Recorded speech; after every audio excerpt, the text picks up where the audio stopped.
You'd think a near-invisible Virginia-class submarine couldn't be touched. Think again. A misstep by Houthi forces showed even the most advanced stealth tech isn't invincible. But here's the jaw-dropper. In just 15 minutes, the US demonstrated why submarines are not just ships. They're untouchable symbols of global power. What happens when a billion-dollar stealth submarine designed to operate undetected in contested waters is mistaken for an ordinary target? For the USS New Mexico, a Virginia-class nuclear-powered submarine, this hypothetical became reality in the spring of 2025. The backdrop was the Red Sea, a region already teetering on the edge of chaos. Against this volatile setting, the submarine moved silently beneath the surface, its crew remaining on high alert under a fragile ceasefire. Instead of large-scale battleships with obvious silhouettes or noisy engines, the USS New Mexico existed largely in the shadows, a hunter stalking its domain. Its mission included intelligence gathering and serving as a strategic deterrent in a conflict that could flare out of control at any moment. However, peace in such high-tension waters often resembles a house of cards, where even the slightest nudge can bring the whole structure crashing down. That metaphor became literal when a Houthi unmanned underwater vehicle, or UUV, targeted the submarine. The explosive-laden drone slowly approached, its sensor suite misidentifying the USS New Mexico as a supply vessel, a miscalculation that would set off a chain reaction. Many conflicts are decided by who makes the first move and how their opponent reacts. In this case, the move came inches away from disaster.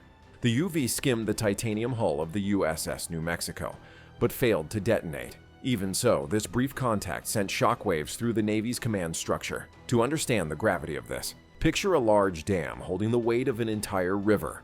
A single crack might seem minor at first glance, but the consequences of allowing it to grow are catastrophic. The USS New Mexico is no different, a submarine purposely designed to vanish in hostile waters.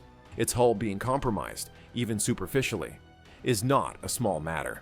Maintaining the illusion of invisibility is critical to its survival and effectiveness. Any form of detection, deliberate or otherwise, presents a massive strategic disadvantage because it erodes that invisibility. At the heart of this submarine is advanced technology honed over decades to evade detection by sonar, radar, and even thermal imaging. The New Mexico carries a titanium-encased hull coated with anti-sonar materials and employs pump-jet propulsion systems instead of loud propellers, all of which make tracking it extremely difficult. Yet this unmatched sophistication is rendered moot when something as subtle as a rogue UUV makes contact, whether accidental or intentional. The explosive-laden design of the underwater drone further heightened worry. Had it detonated, the damage might have penetrated the USS New Mexico's outer layers, compromising its structural integrity, or, worse, igniting a wider conflict. There's another layer of tension here that isn't immediately obvious, but absolutely crucial: intent. When an incident like this occurs, commanders are left analyzing not just the physical act, but what it represents. Was this a poorly calculated mistake by the Houthis, who mistook the submarine for an easier target? Or was this move carefully planned to test the limits of US patience? These questions hung over the Navy as the New Mexico transmitted word of the incident to nearby Allied forces. The submarine crew, highly trained to handle such high-stakes scenarios, immediately switched to response drills. Every crew member understood the gravity of the situation. A nuclear-powered submarine operating deep in hostile zones cannot afford indecision. Each decision had to factor in the possibility of follow-up attacks or other hidden threats. One irony of advanced stealth platforms like the USS New Mexico is that their value extends beyond their firepower or capabilities. It is their mere presence that shapes military strategy. This incident underscores the paradox of modern deterrence. Submarines are among the hardest military assets to detect under normal circumstances. But when detected, even momentarily, they transform into vulnerable targets that instantly escalate tensions. The quick UUV strike might have lacked sophistication compared to higher-tech adversaries, but it clearly demonstrated the potential dangers the submarine faced in contested waters. Even though no explosion occurred, the near miss acted as a stress test for the protocols meant to keep these stealth platforms untouchable. And when smaller powers, whether state-sponsored or non-state actors like the Houthis, show they can force a reaction from a major power, it changes the dialogue entirely. The larger strategic issue at play was what this incident revealed about the submarine's adversaries. The Houthis' use of UUVs demonstrated a growing dependence on non-traditional weaponry as a way to counter the advanced tools of major militaries. For years, they relied on asymmetrical warfare, using weapons like mines, drones, and now UUVs to strike at enemies who exceeded them technologically. While the USS New Mexico escaped physical damage in this encounter, the psychological and tactical ramifications loomed large. A nuclear submarine, even slightly compromised, represented potential headlines across the globe. These vessels are more than just silent operators. They are symbols of projection and deterrence. Losing any portion of that credibility, even temporarily, is unacceptable for both the Navy and U.S. foreign policy as a whole. From a defensive standpoint, the Navy knew it couldn't allow the incident to go unanswered. The submarine's role had been disrupted, its mission forced into a reactive posture. The encounter was more than just a high-tech close call. It was a warning about how vulnerable even meticulously designed systems can become in modern warfare. The region's tense political atmosphere meant this was not just a localized conflict, but a potential flashpoint for further escalation. Whether the attack was accidental or calculated, it left the USS New Mexico sitting at the edge of a dangerous uncertainty, provoking questions about how the U.S. might respond. As word spread through the Navy's communication network, attention shifted from the submarine itself to the broader response. The USS New Mexico had provided real-time data on the strike and activated its networked defense protocols, making the Eisenhower strike group aware of the developing threat. An advanced U.S. submarine had been touched, a rare and serious event that required an equally advanced reaction. With military assets now mobilizing across the region, the next question became clear. How would the Navy, uniquely equipped to retaliate in multiple domains, escalate its readiness and defend its strategic assets without tipping the tense ceasefire into outright conflict? What would the U.S. military do if one of its most advanced underwater weapons, the heart of its silent arsenal, was touched, even by accident? The answer unfolded in April 2025 as the USS New Mexico's cutting-edge systems detected the scrape of a Houthi unmanned underwater vehicle against its titanium hull. Within moments, the submarine's crew began executing pre-programmed emergency protocols, fine-tuned for high-stakes moments like this. Among the first and most critical steps was transmitting real-time tactical data to the USS Dwight D. Eisenhower Strike Group. This step took mere seconds, but held immense significance. Everything the submarine saw, heard, or otherwise detected before, during, and after contact with the UUV was packaged and sent as encrypted data to its allies above the surface. Acoustic signatures and sensor readings painted a picture of the underwater encounter, while the suspected origin of the drone, its launch trajectory, and programming data provided key intelligence for what might come next. This flow of information set the Eisenhower Strike Group into motion, activating a massive, multi-pronged threat response.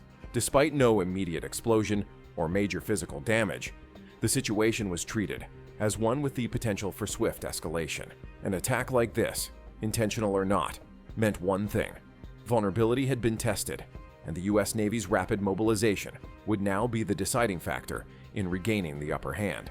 The Eisenhower Strike Group responded with precision and urgency. Its integrated combat systems, such as the Aegis system onboard destroyers, were tasked with scanning the surrounding environment for new and emerging threats. Guided missile destroyers like the USS Gravely immediately amplified their sonar and radar activities. This wasn't passive observation. It was active, unmistakable. Sonar pulses pinged through the waters as the destroyer expanded its search radius, looking for any additional UUVs or other unseen threats lurking below the surface. This was no ordinary reconnaissance exercise. It was battle-ready tracking, mobilized within minutes to ensure the water surrounding the strike group remained under U.S. control. Above the surface, the Americans brought another domain of military power into play. Aircraft from the Eisenhower's air wing scrambled into action, launching P-8 Poseidon maritime patrol planes, equipped with advanced sonobuoys and anti-submarine warfare technology. These planes extended the Navy's reach far beyond the immediate strike group's location. At the same time, EA-18G Growlers took to the skies, prepared to suppress enemy capabilities if the situation escalated.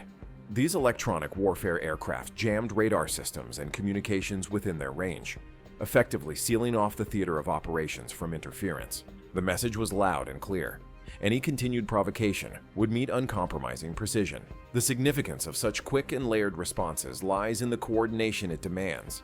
Despite working within an area as dynamic and tense as the Red Sea, where commercial shipping lanes, geopolitical rivalries, and military operations intersect. The Eisenhower Strike Group displayed meticulous synchronization.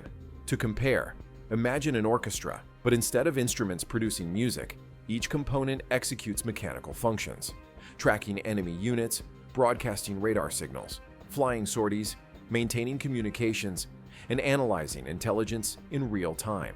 The conductor here isn't a single leader, but an integrated system, allowing many distinct operations to function seamlessly. Each ship, plane, and tactical decision functioned as part of this larger military symphony. Human and machine worked as one, with layers of defense spread across multiple dimensions: surface, subsurface, and aerial. The strike group began the delicate process of pinning down exactly where the UUV had come from. This wasn't a simple compass point analysis. Specialists pored over trajectory details beamed directly from the USS New Mexico, analyzing potential launch areas and reconstructing how the drone traveled across contested waters before making contact with the submarine. These calculations didn't just map a route, they provided clues about the technology the Houthis had employed, and more importantly, who might have helped them acquire such capabilities. Time was of the essence. Identifying the UUV's point of origin would provide the necessary justification for any future action taken by the United States. Yet in moments like these, the what is just as important as the who. While the technological fingerprints of the drone were analyzed for unique features, operators focused on the broader intentions behind its use. Was this a deliberate attempt to compromise U.S. strategy in the region, or was it purely opportunistic, a simple mistake disguised as an act of aggression? These questions weren't just philosophical, they were strategic drivers that influenced the next steps. One of the lesser-known but critical tools the strike group utilized was its intelligence sharing platform. Real-time inputs from the USS New Mexico were synced with intelligence databases to cross-reference existing information about previous regional threats. This shared knowledge pool sped up decision-making and created a clearer picture of who might have been involved in this underwater provocation. The process was not confined to physical threats. Digital warfare systems were activated to monitor possible communication channels the Houthis or their affiliates might use to plan secondary attacks. If the first strike had been a probe, the U.S. Navy was prepared to preemptively block the next attempt. The rapid response also demonstrated another quieter aspect of U.S. strategic power: deterrence through readiness. The systems mobilized, the Aegis-equipped destroyers, the electronic warfare aircraft, and the intelligence platforms highlighted how effortlessly the U.S. could outpace and outmatch any regional actor. For adversaries like the Houthis, such a display wasn't just a defensive maneuver. It was a demonstration of overwhelming capability. Every sonar ping or radar transmission reinforced a simple, strategic message: the United States is vigilant, prepared, and capable of defending its most valuable and stealthy assets. Even touching them carries an inherent risk of retaliation, a message not easily ignored. From the moment the UUV scraped the hull of the USS New Mexico, the U.S. military had been operating under the assumption of a worst-case scenario. This wasn't paranoia. It was a calculated response to a scenario that could spiral out of control in an instant.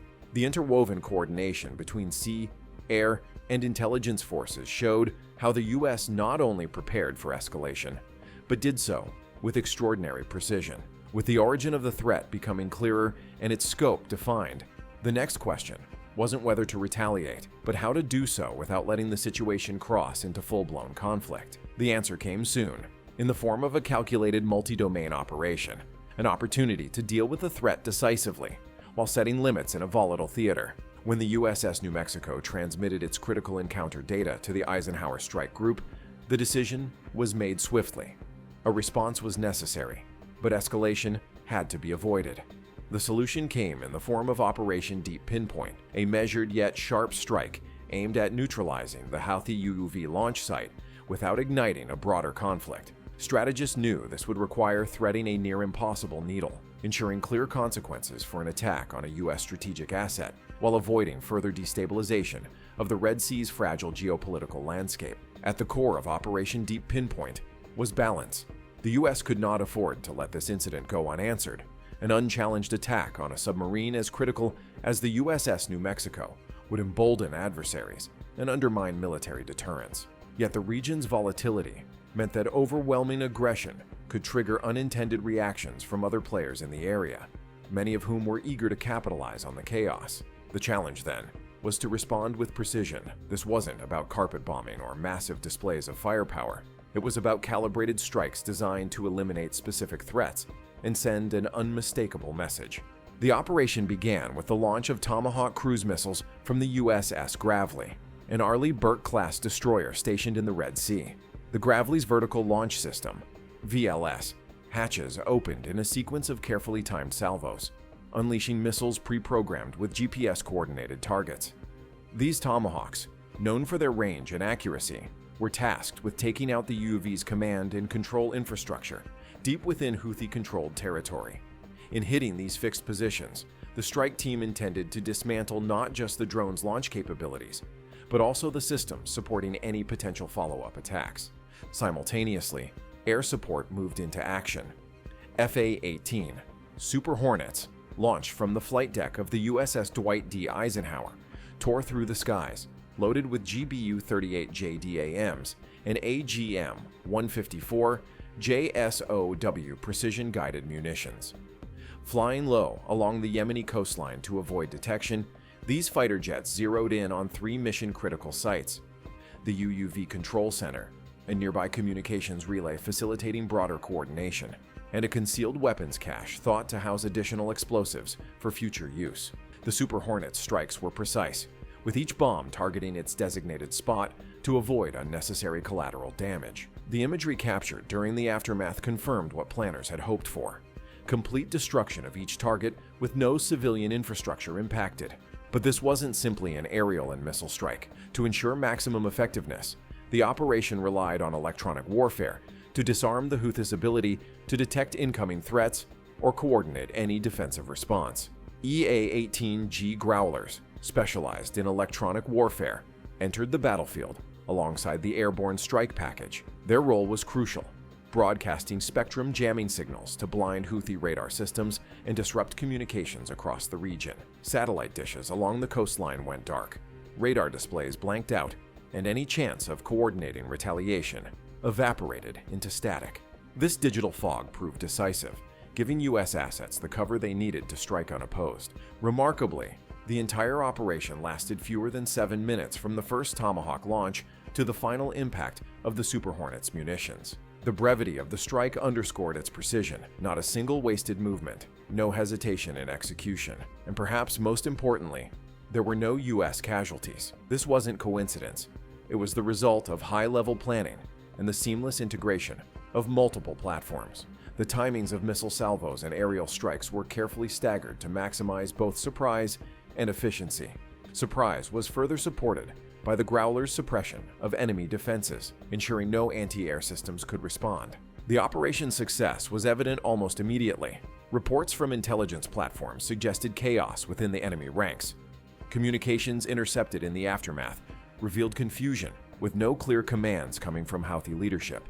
The control center, once the nerve hub for the UUV operations, was obliterated. The nearby communications relay that connected the Houthis to wider networks lay in rubble. Even the hidden weapons cache tucked away to deter detection had been effectively neutralized. The complete lack of return fire or air response told its own story. Operation Deep Pinpoint had achieved its objectives before the Houthis could even process what was happening. The measured response sent a clear signal not just to the Houthis, but to any other actors with access to similar technologies. By neutralizing the threat systematically, without escalation or collateral damage, the U.S. had demonstrated its ability to enforce red lines with surgical efficiency. Submarines like the USS New Mexico, the silent pillars of America's deterrence strategy, are not merely vessels. They are symbols, and touching them, even by accident, creates consequences that ripple far beyond the act itself.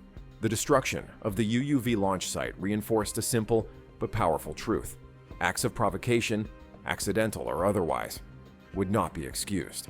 Operation Deep Pinpoint also offered a glimpse into the evolving nature of warfare. While the tools used, Tomahawks, JDAMs, and Growlers, have decades of operational history, their seamless integration reflected the modern ability to wage joint domain strikes. Sea, air, and electronic elements didn't act independently, but fed off a single operational strategy. This synchronization isn't just militarily effective, it's psychological. Adversaries witnessing such coordinated operations are reminded that U.S. capabilities operate on a level that is nearly impossible to counter, regardless of whether the stage of conflict is surface, subsurface, or across the electromagnetic spectrum. In the end, the U.S. struck back without overstepping. The volatile dynamics of the Red Sea remained intact, a critical escalation avoided. Yet the Houthis were left in no doubt about the cost of miscalculation. Precision, speed, and restraint defined the operation. It wasn't retaliation for its own sake, but rather a calibrated effort to remove an immediate threat while sending an unmistakable message. The broader implications, however, were just beginning to echo. As the dust settled and regional adversaries analyzed what had occurred, the strategic message was as clear as the destruction left behind. American submarines, and by extension, its strategic assets, are untouchable. And that realization wasn't one easily dismissed. Could this incident rewrite the rules of engagement for underwater warfare?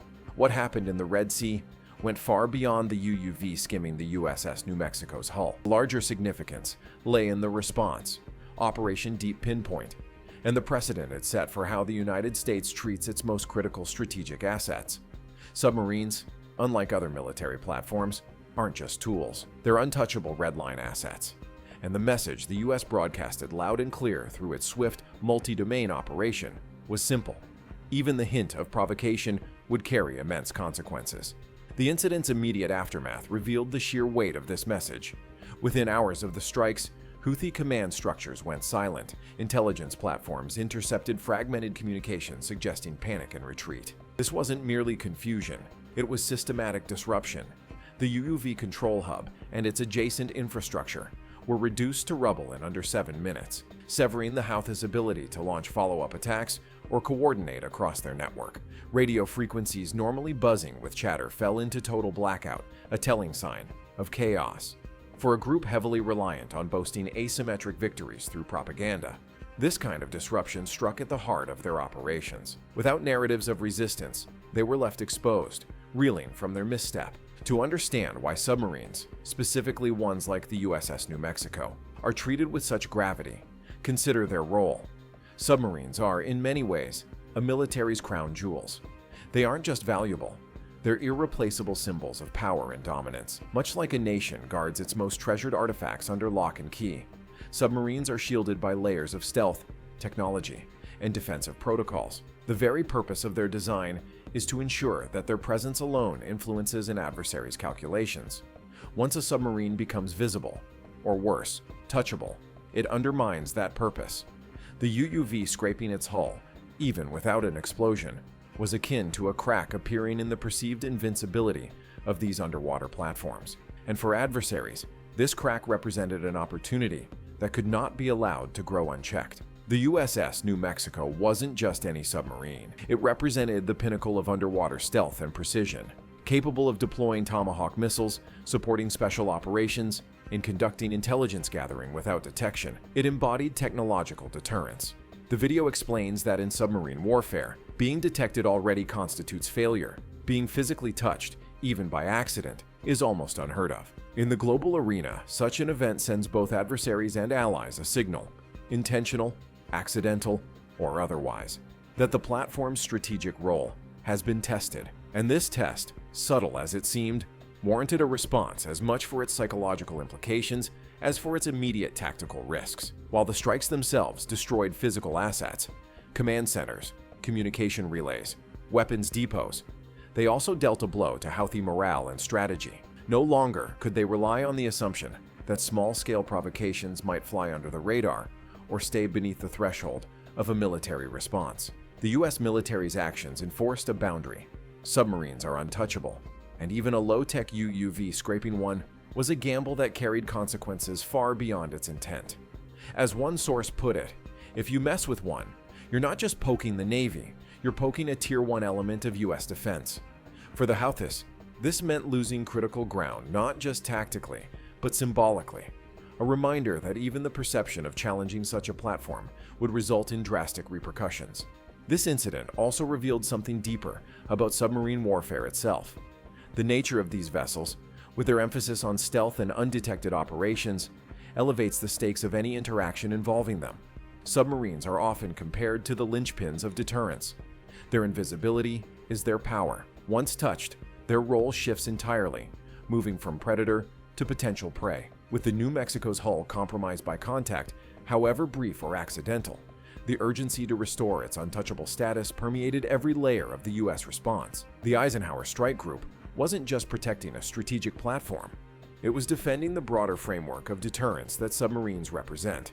Naval protocols reflect the strategic alignment that these vessels are not just machines, but an extension of national policy and military dominance. Globally, the ripple effects of this incident extended beyond the Red Sea. Potential adversaries monitoring the region saw not just the disruption caused, but the clarity of the U.S. response. In modern warfare, touch the wrong platform and the sky falls isn't just a maxim, it's an operational principle. The retaliation through Operation Deep Pinpoint allowed the U.S. to demonstrate the cascading costs of misjudgment. Precision, speed, and overwhelming coordination set an example that goes beyond one isolated conflict, warning other state or non-state actors from pursuing a similar course of action. For the Houthis, who have relied on asymmetrical tactics like mines and drones to level the playing field against technologically superior adversaries, this event reshaped their narrative. Their inability to effectively counterstrike or even maintain communications in the operation's aftermath removed the one advantage they often leaned on: unpredictability. And for the United States, this operation marked a reaffirmation on the international stage. It declared that no matter how advanced or unconventional an adversary's approach might become, certain boundaries, the red lines like submarines, remain impenetrable. In many ways, the USS New Mexico incident served as both a cautionary tale and a display of dominance. The reflexive precision of the U.S. response underscored why submarines occupy such a sacred space in military doctrine. Their value lies not just in the weapons they carry or the missions they complete, but in what they signify: a military strength projected below the surface, ever vigilant and ever present. For nations watching, this moment compelled a rethink of underwater warfare. Strategies involving provocations or tests against subsurface assets now carried new risks, ones that made even the smallest miscalculation unbearable.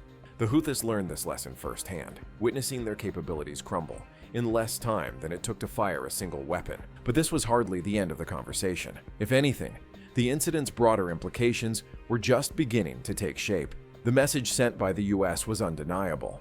Submarines are untouchable, not just in theory, but in practice. And for anyone questioning that claim, this operation set a precedent they doubtlessly remember. The near miss involving the USS New Mexico reveals the relentless nature of underwater warfare, where proximity often outweighs intent. In this silent realm, complex operations and split-second decisions amplify the consequences of miscalculation. This encounter demonstrated how even minor contact can ignite large-scale military responses, underscoring the fragility of deterrence beneath the waves. The rapid emergence of unmanned underwater vehicles highlights a shifting battlefield where traditional dominance faces new challenges. As these technologies evolve, questions linger. How will future conflicts reshape the dynamics of global power? When silent threats escalate, the first move may redraw the lines of military engagement.